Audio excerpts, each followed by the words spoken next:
Hello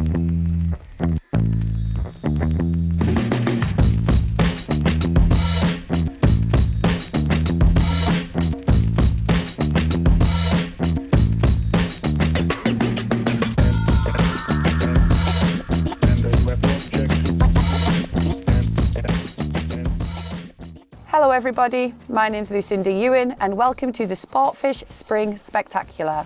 Today we're on the River Tweed, Drybrook Upper, where we will be fishing for summer salmon. And it's slightly different to the springtime as temperatures are much warmer now, both in the air and in the water. So we're going to look at the equipment and see what I would recommend for you to get your best experience out of your day.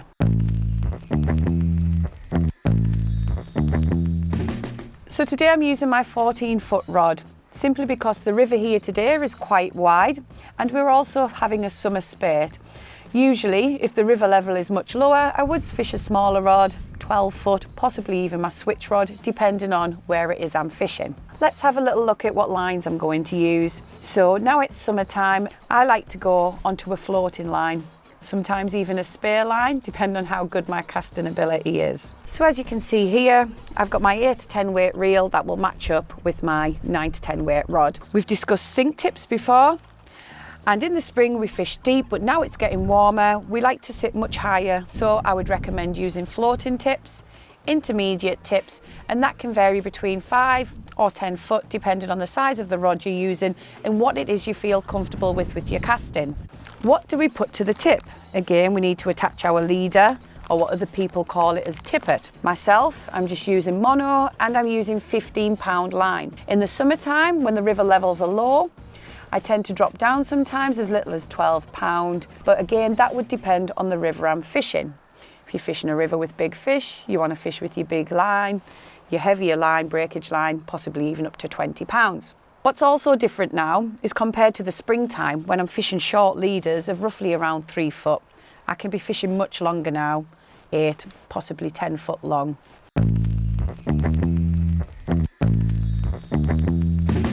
Let's have a look at the flies. In the springtime, we're using these great big heavy tube flies because we want to get down on the bottom. But the water temperature is rising now, so as a general rule, we tend to fish higher in the water. So we've put in these big tube flies away, these copper bodies, and we're looking at these flies now. These flies are much smaller, they're much sparser.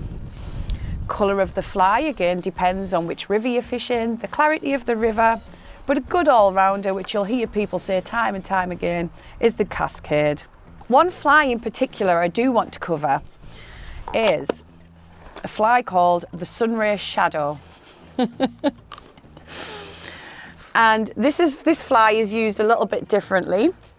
It's a great fly when the river's really low, not much is happening, and we want to get a reaction from the fish. So as you can see, it's got a nice long tail.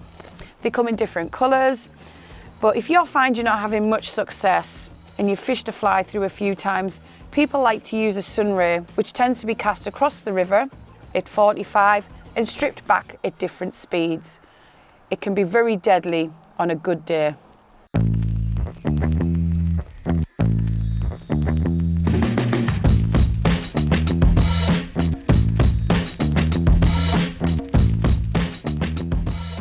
So after speaking to the gilly, we've just come up to the top of the pool in front of the hut. There's a nice croy section over the far bank, which I need to try and get my fly over to. It's a really interesting lay. Because we've got quite a bit of water in the river as well, the salmon do tend to push to the sides when it's in flood, so I don't worry too much about getting it as far as I can.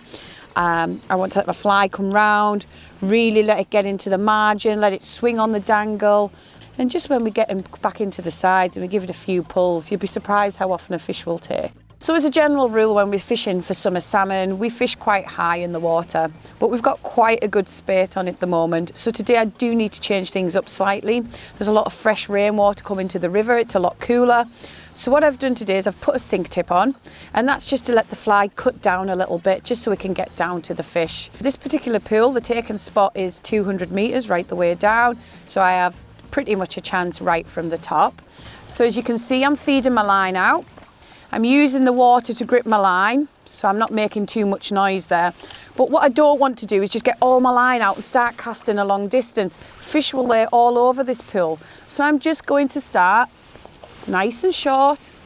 I'm going to cast it square because we've got quite a few grills coming through the system at the moment.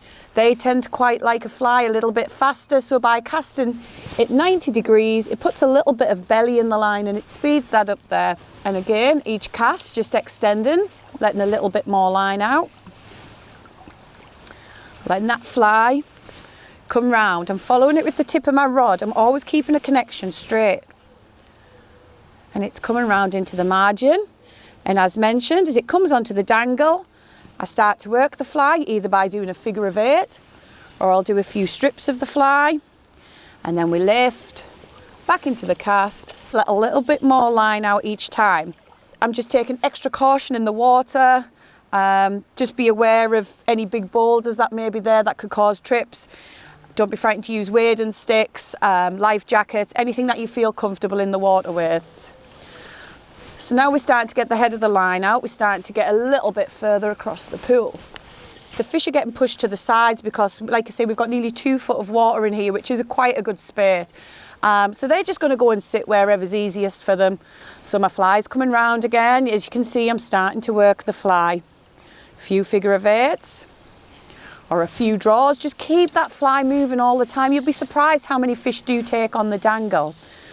So now that cast's finished, what I usually do is take 2-3 steps downstream, and this is me working my way down. As you can see, I'm roll casting my fly line here, and I wouldn't usually do that on a floating line, but as mentioned, I've got a bit of a heavier tip on, so I don't want that fly line to stick in the water. I need to get it on the surface just so I can get that fly over. There you go. So you can see you've got a nice little belly. That's keeping the fly moving, bringing it round. And as the fly line's coming round, my rod tip's following round. I'm always in connection. Bringing it right into the side. Here we go. I'm going to start working it a little bit now. There we go. The anticipation of not knowing what's going under the water. It could go any second. We don't know. There we go. I'm just, again, a couple of steps. I'm just having to roll cast that onto the surface. And give that a nice circle C. And again, feeding a little bit more line out. It feels so fishy today. I really am expecting something to happen.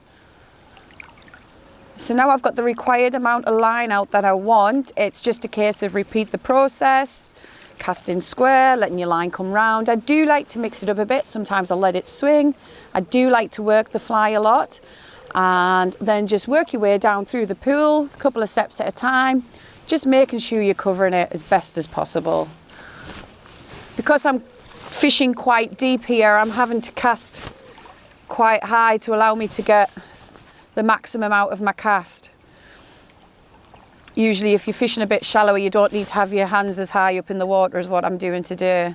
Looks like we're just coming over, so I can see some boils in the water, so I imagine there's some big boulders in that middle section there. Hopefully something might be laid either side of that. Come on.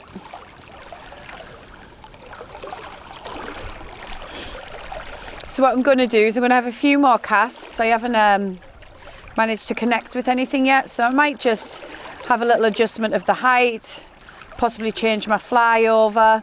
I usually like to come through the pool at one height. If nothing happens, then go through the pool again at a different height. Put a different fly on, just see if there's something there that hasn't caught their attention the first time down.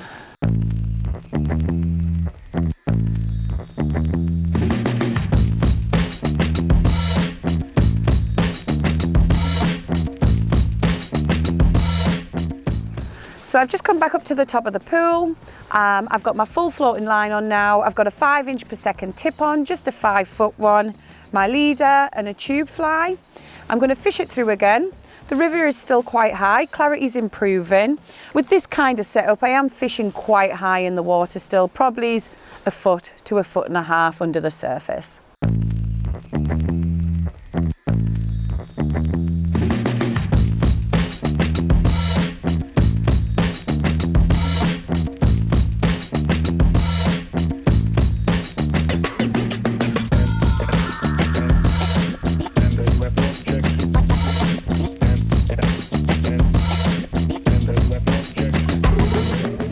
one thing I do like to pay attention to is what's happening with the water. Although I'm enjoying fishing, it's really important that I stay safe as well, especially when we've got spates on at the moment. We've got quite a few thunderstorms and things.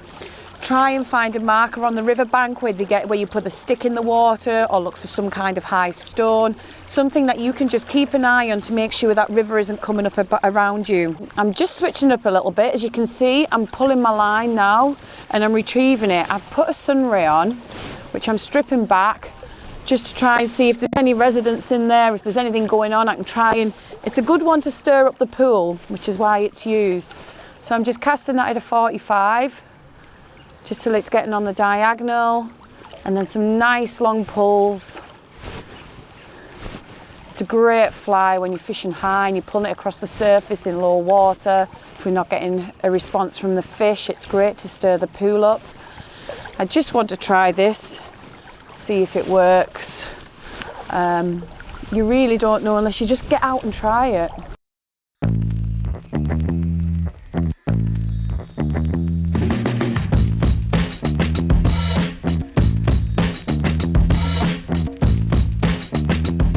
Well, I don't know what to say. Can you just describe what happened?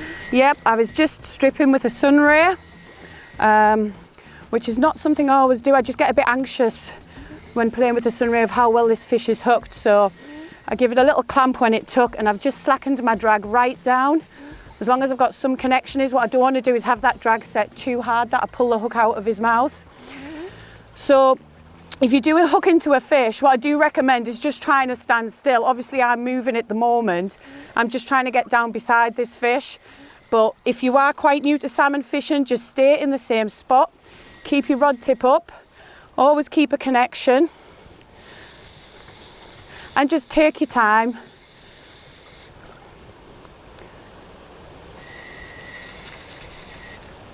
It feels like a little grilse. Could be wrong. Never underestimate the take of a salmon either. Sometimes you can get such a gentle take. So it just shows there, I've been fishing with such a deeper approach. It's getting later in the day now. I'm thinking, do you know what it is? Nice tube fly, sunray with a long tail, stripped back aggressively. Where did it take you? Probably mid-river. It was halfway through stripping back, just kind of on a 40. I was casting across, letting my sunray get onto a nice straight almost on the diagonal.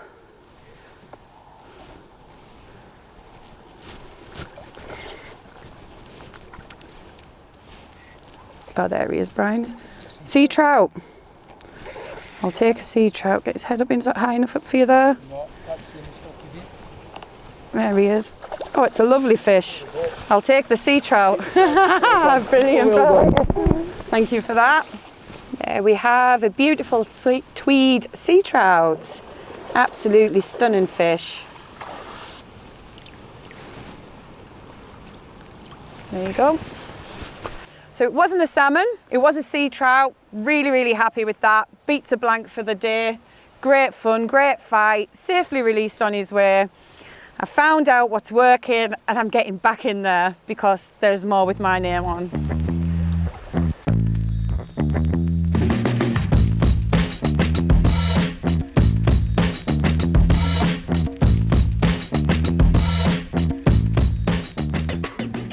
So let's look at my top 3 tips for summer salmon fishing. Number 1, be prepared for some early starts and some late finishes. When it gets really hot in the summertime, the fishing tends to be best first thing in the morning or last thing on an evening. Number 2, when levels get low, obviously today it's not, but when they do get low, concentrate on the oxygenated areas, which is places like the heads or the tails of the pools. And finally, number 3, which you've seen today, is don't be afraid to explore when you're fishing. Change your flies, change your depth. Don't be frightened to put on that really small fly. Don't be frightened to go big. There is no set rule. Just try everything and hopefully you will have some success yourself.